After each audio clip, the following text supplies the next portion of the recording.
Okay. Okay. I can keep it. Whatever. So this is the code that Saroj and I put together yesterday. And the way that it works in VS Code anyway is you can start debugging. So you can run the code and you can debug the code. Yep. Running just executes the code as is. Debugging the code allows you to set things like breakpoints, and I'll get into that now. What if you just started by hitting debug, right? And let's say there's an error somewhere, would it pause on the error? You can set up the debugger to do that. Okay. To pause on the error. Gotcha. Right. I think VS Code does not do that by default. I think Okay, but if you go in and set it just up. check, got it. Yeah, and so that's useful because if there's an error, you can see what the state of your program is before it kills it. So you can check, some things. And then in this specifically, let's say I have a nested function, right? Will it, and I said to pause on error, will it pause in the nested function, or is it just gonna throw the error after? So it'll just halt the program. I mean, if this is an error that would crash the program, it will halt at where it crashed, but it won't exit the program yet. It'll just freeze. And whatever variables and everything else it's probably that are there. super nuanced just based on like issues I've had debugging in MATLAB. Because MATLAB, if you have a nested function, you actually have to do something special. When you say a nested function, you mean calling a function from within a function? Yeah. I mean, there might be a stack trace, something like that, but you can see what the stack is. So. Okay. All right. Cool. That gets. Okay. It's better than so you have to jump through hoops in MATLAB to do that type of stuff. Okay. I'm not aware of any complicated issues or anything like that. So. In Visual Studio, the way that you add a breakpoint is to the left of these number lines, and you'll see there's a little red dot there, and you just click, and now I've set a breakpoint there.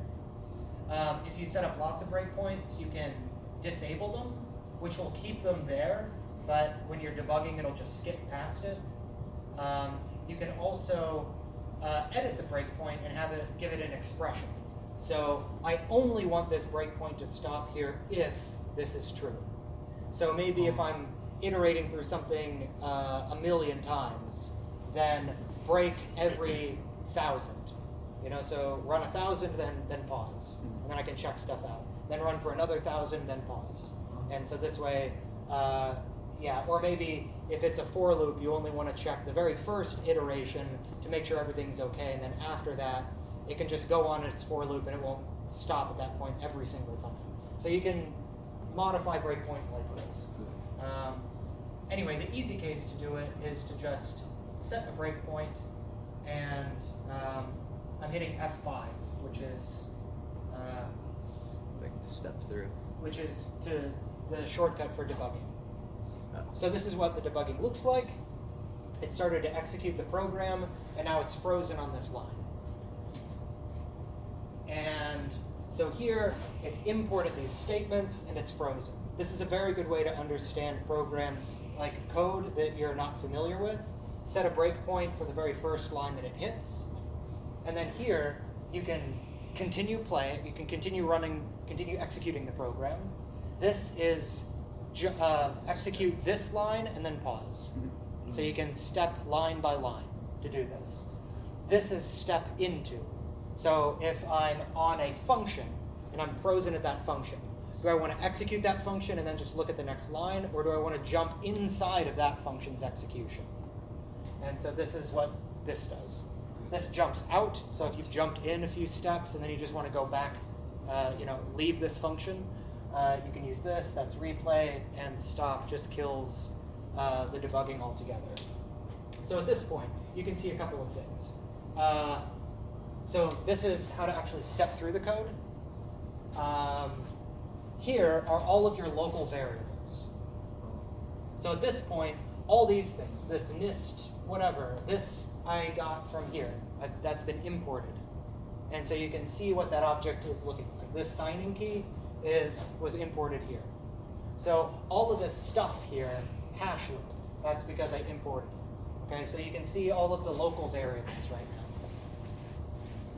Here is the call stack. So this is what you were talking about. If you have a function within a function within a function, then you can see what was the original thing where I started, and then what function did I jump into, and then after that, what function called that. And so I might be 5 functions deep, but you can see what those 5 functions are here to get you there. Okay, so that's this. That's what you want to use step into in that sort of situation. If you use step into, or if you set a breakpoint that's inside of a nested function, then when it pauses there, you might see the stack. Okay, gotcha. And that's where I've point. seen weird technical stuff in the past, but in a different language, so it's not too relevant.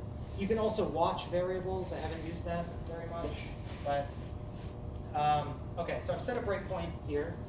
It's paused. Oh yes, and then Is watch the same? So if you step into it now, am I going to see a G pop up in your watch, or if I? So like if you were to execute just line 12. Oh, never mind. You have a list of variables above it. All right, never mind. Not bad.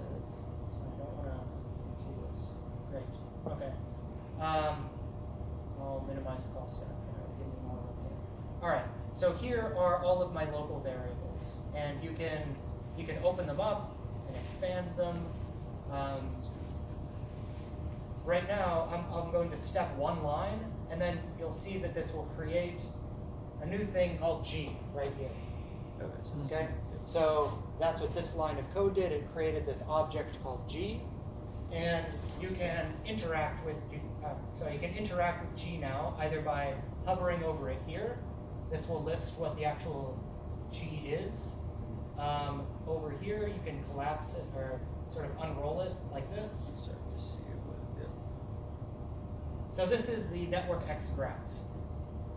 And so it's got an adjacency list, it's got degrees of all of the nodes, these are edges, but right now it's just an empty graph. So all of these values are empty, but you've got the placeholders there, okay? And let's see, so here a little bit. Okay, now to the graph here, g.graph, so that means I'm referencing this inside of G. I'm adding a new value called open sockets. That's an empty list. And now you can see that reflected here. This is a dictionary with 1 key called open sockets, and the value of that is an empty list. The next line, g.add edges. So now this is it's just a method of that so graph. I want to add the edge list. This is a list of edges that I want to add. That's the edge from 1 to 2, the edge from 1 to 3, and the edge from 2 to 3.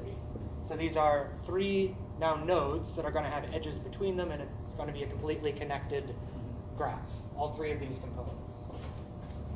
Let's see.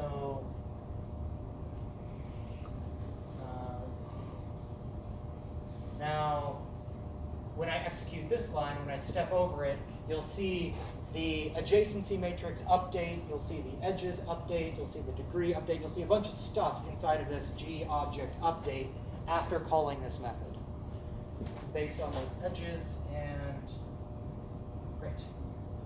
So the adjacency view, this is a dictionary with each node here, and then the value is a dictionary of its neighbors. Okay. From the degree view, the first node has degree 2, so it has 2 neighbors. The second node also has 2 neighbors. The third node also has 2 neighbors. The edge view, this is just from the thing that we passed. And so, the reason why we add this open sockets think of G here as the entire network. So this is just for us to clean up stuff. If we open up a new socket, we can add it to this open sockets list. And then if we're closing down the entire program, we can reference this list to make sure that we've closed all the sockets nicely. Okay. That's what that's for. Yeah, so you can explore this G thing here. Another thing that's useful is you can go to the debug console. So this is a console that's Python. So now I can reference anything I want. Like, what is G? So I can say G, and it prints it out here. So G is a network X class object. And you can expand it here. This is actually the same thing that was on the left side. Same thing. Now I'm just printing it out to the console. But you can also test stuff out here. So, like, what would happen if I do g.graph? What is that? Okay, well that's that. Okay, well if I wanted to access what that thing, what the open sockets in the graph, then this should print out the blank list. Right. So you can test out. You can like pause, and then if you want to add a line of code, but you're not exactly sure if it'll work, then you can just add a breakpoint, pause it, and then do all of your play stuff here. So, you know, try to reference the thing, try to add it, see if it does what you want, and then once you get it right, then you can quit the debugging and then just use that line of code. Does that make sense? Yep. Okay. Now I'm going to skip over some stuff because I want to see how this is going to go. Okay, so this basic file, we've just created this graph. It has 3 nodes in it that are connected fully. This part is functions that deal with the overlay. So that's what this overlay stuff is. So functions can send, they can receive, they can, where is it? Okay, the receive function is kind of big. Finishing up, this is just closing down all the ports, and they can broadcast. So all of those are overlay options. Oh, and then this is, they can listen on their own port. After this is all the blockchain stuff. So things that are related to the blockchain are in this part of the file. So you can create a new transaction. You can sign transactions, verify transactions, compute a hash, give a proof of work, create a new block, and start mining. So those are all just function definitions. So first overlay definitions, then definitions for blockchain. Now here is where we're actually filling out what the network is. So we have a for loop, and this for loop will go over each node inside of the network. And for each node, we want to add a bunch of attributes to it. So what this is right now, the graph, G, it's a dictionary. And so you represent dictionaries by these sort of squirrely, wavy brackets. And it's key values. So each key is the node name. In this case, each node name is just a number. The value is a dictionary that describes that node. So this is what, if you look at G, it will look like. So it's a dictionary of dictionaries. Here, we are now, for each node, so for each one of these, we're going to be adding keys and values. So we want a key. So first of all, here, I'm getting the dictionary that corresponds to this node. Yeah. Because I don't want to type this long thing each time, I'm just giving it a name called this node. Each time this goes through the for loop, this node will point to the node that I'm currently working on. So the first time this enters, it'll be node number 1. Now for node number 1, I want to add a key called host, and the value for that is going to be a string, which is this. So I'm adding a bunch of keys and values here. So now this is going to have a key. All the keys are strings, so it's going to have a key host.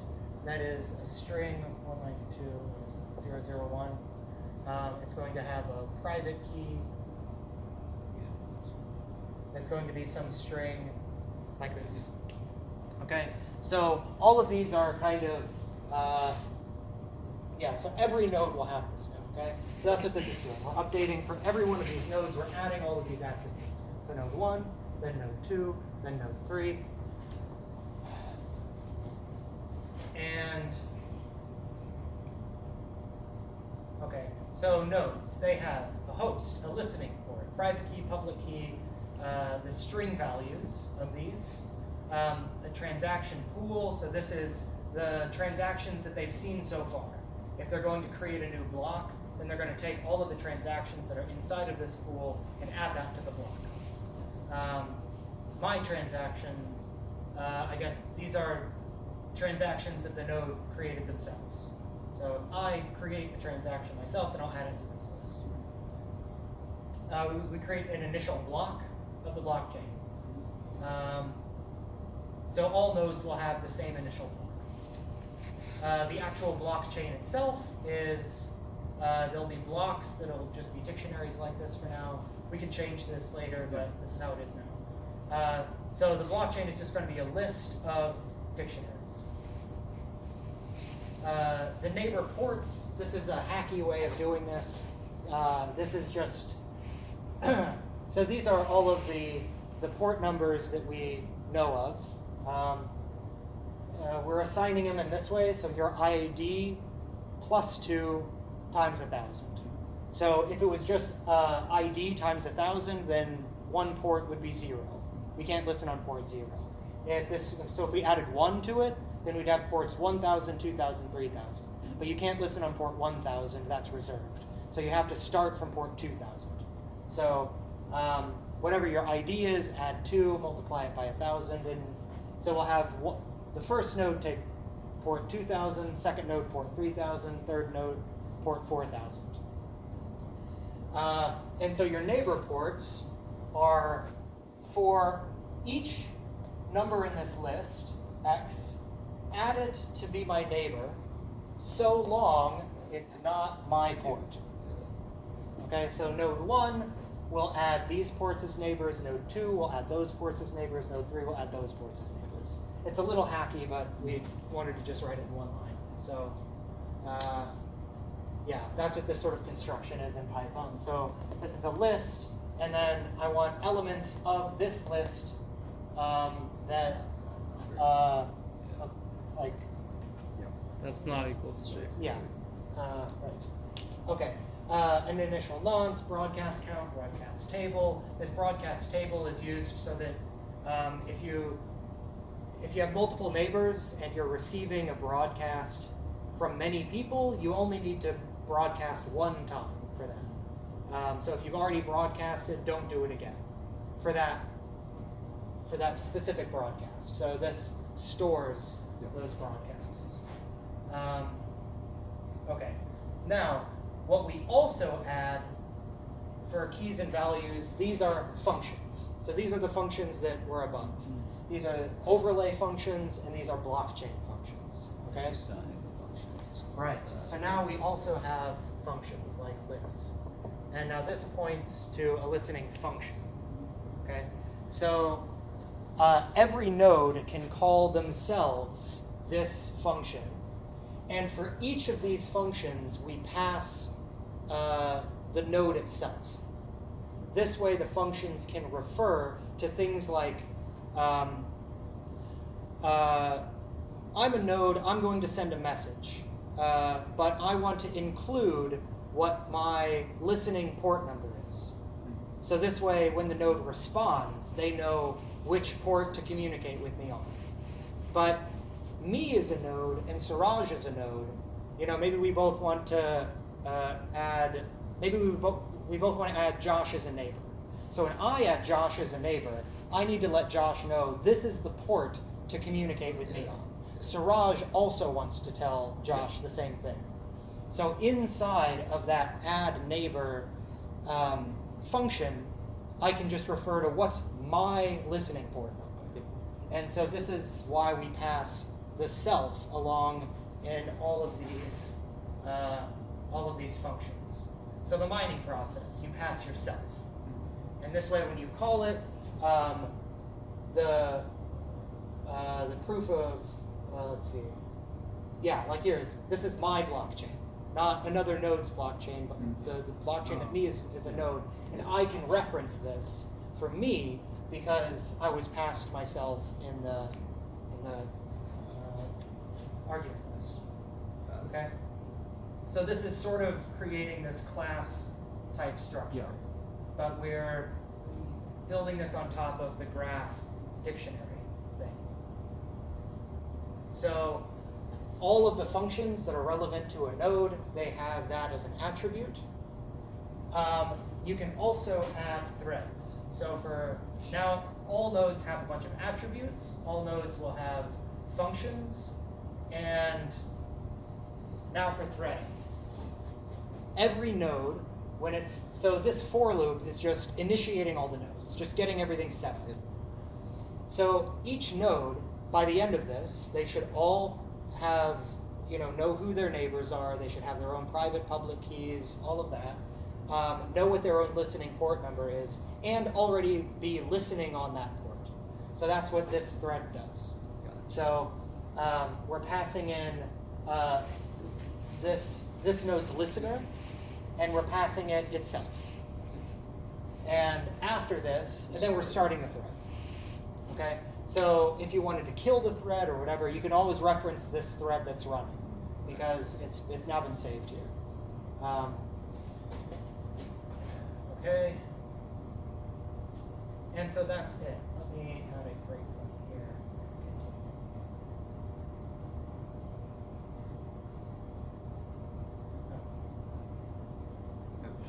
Oh, okay, I know. It's because, so you need to set up breakpoints on actual lines of code. Otherwise, it just jumps past them. So if you put a breakpoint in a comment, it won't stop. So you see when I run this,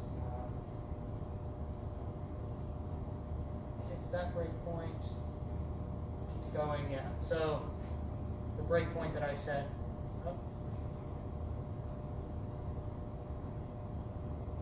that breakpoint on 261 it ignored. So set your breakpoints on actual lines of code. Okay, so this is after this for loop. So we have a for loop.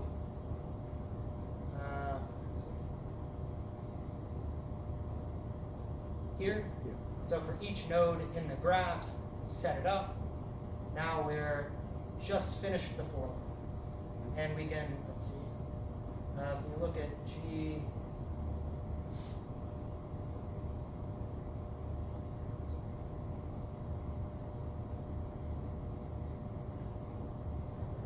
here.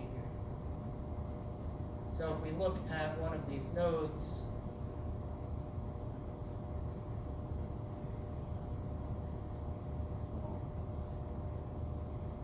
you can see it has all this stuff. So this is the dictionary here.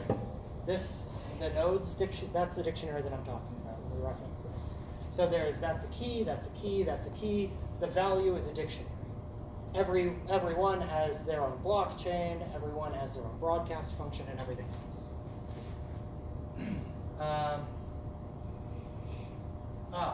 Yes, this.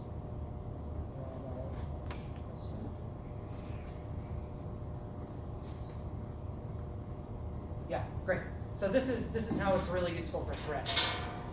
So now, by the end of this, again, we have 3 nodes that have all been initialized with their information, and there's been a thread that has been started to listen for connections. So here, we can see there's now 4 threads. There's the main thread that we're running, and then these 3 threads. This is a thread for node 1 that's listening, that's a thread for node 2 that's listening, that's a thread for node 3 that's listening. And for each of these threads, you can click the thread and you can interact with that thread and see what its local variables are. So this way you can keep track of all the threads that are running. You can see that these 2 threads are paused, probably because of the breakpoint. And right, so using an IDE like this is how you can actually interact with these threads. And Jupyter Notebook, I don't think you can do. I'm not even sure if you can do that in PyCharm. It's not as straightforward as this. PyCharm, you can do this as well. You could? Yes, for sure. It doesn't look as straightforward in PyCharm. Like I can see the it layout if it's stuff open. might be different, It's a little- but it should support all this functionality.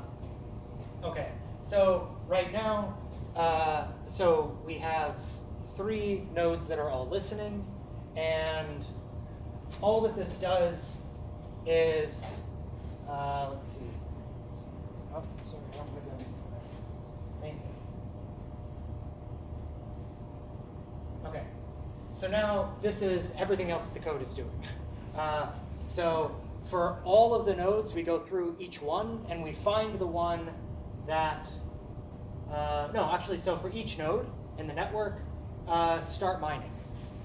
So we create a new thread and attach it to the node. Here, threading, and it's going to start the mining process. It's calling this function.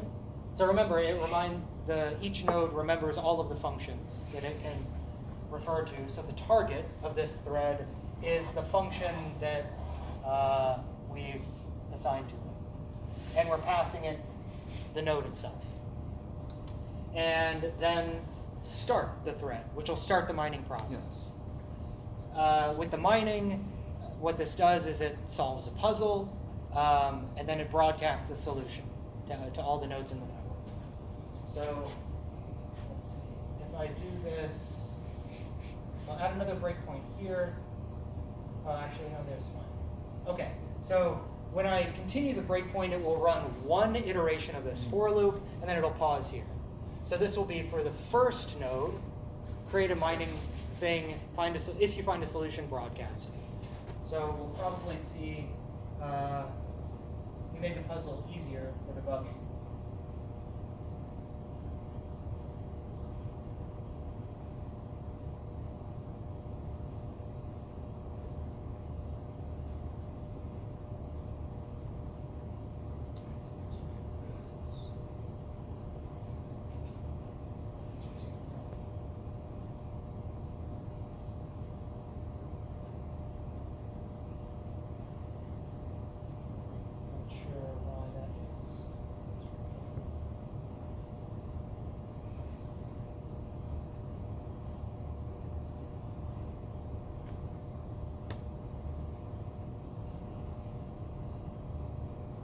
Sorry, this was supposed to have, a bunch of like broadcast messages. What's that?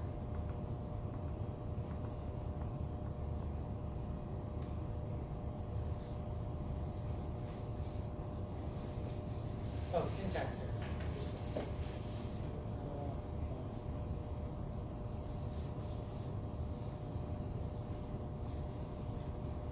I have to head out. Well, I will look for this. Okay. Yeah, so here a file gets sent, and then we have like print statements. When you receive something, send it, and stuff like this. So this would take a lot of time to go through and verify that everything's happening as it should. But yeah, each of us will have to do this for our own respective parts. And it's boring and time consuming, but yeah, just making sure that everything that happens is as it should be. Let's see. So, Josh, are you going to be available, I don't know, some Bit this weekend, yeah. this weekend? Yeah. Okay. You want to have like a Skype call or something? Yeah, we can do that. Okay, Just great. go through Sure. whatever we need to do next. I mean, it sounds like putting together test cases, that sort of thing, or like. I have some, Or specific ads, or specific. so for example, having verification happen. Right now, Okay. I think that when those should be fairly simple to add. When a node solves the puzzle, verify that they did so. Okay. I think all the Yeah, code yeah. is basically here, but it's It's just a matter of packaging it the right way, it sounds like. Or yeah. So adding yeah. things, but making sure it's in the right spot. Yada, Yeah, yada. so this, and then also I think that the code should be commented a lot better. Okay. So having people add comments as they're working. Also, yeah, if you're new to it, then that'll just help everybody. Okay. Great. Sounds good. Yeah. Okay, Just, cool. I'll email and then we can set the call. Okay, Okay. cool. Alright. Right. So now, there's a few threads that are running. This is because threads are opening to create connections and all this kind of stuff. No. Do you want to add anything? I think that's all. Yeah, I don't have anything new. Okay. Yeah, this we have to figure out. It keeps mining and broadcasting. It's not stopping. Okay, I'm going to stop this, I guess.